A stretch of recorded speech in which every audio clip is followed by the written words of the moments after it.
Sebagian besar penyakit muncul karena tidak lancarnya aliran darah di dalam tubuh yang diakibatkan karena penyumbatan.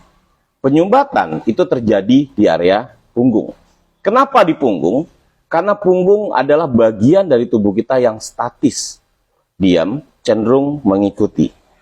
Berbeda dengan tangan yang bisa bergerak, kaki bisa bergerak. Punggung gerakannya hanya statis. Sehingga dari makanan yang kita makan, perlemakannya menumpuk di punggung.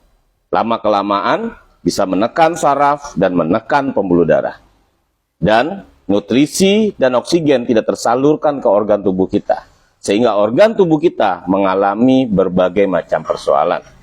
Oleh sebab itu, bagi Anda yang ingin mengurai penyumbatan di dalam tubuh Anda, pastikan Anda rutin melakukan terapi toto punggung.